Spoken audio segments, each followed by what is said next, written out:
Welcome to Get Your FRQ On. In this video, we're going to look at how the fraction and decimal keys under the math menu can work together quite nicely.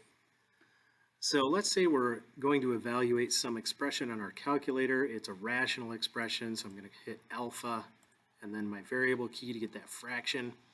And let's say that the numbers involved here are just not very nice. So let's say it's 271.3 minus 147.8 all over, I don't know, 239.6 minus 25.1.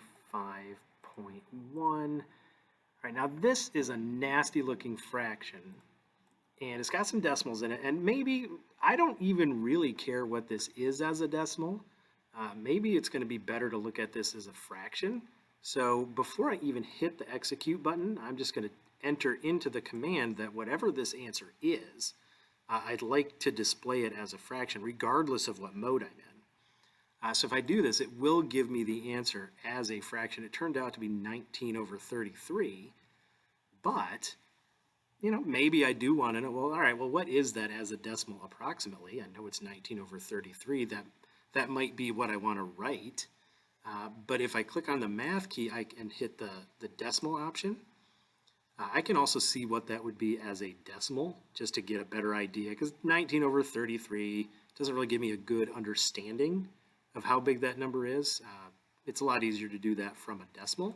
So if I do that, and I just convert the answer to decimal, I see that it's 0.5757 and so on. But now I have a sense for both. I have my exact answer, 19 over 33, and I have a better sense for just how big that number is.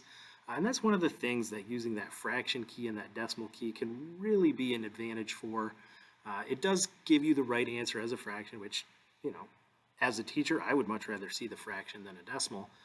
But in terms of understanding, seeing that decimal does help us better understand how big that number is in terms of its magnitude. Just how big is it?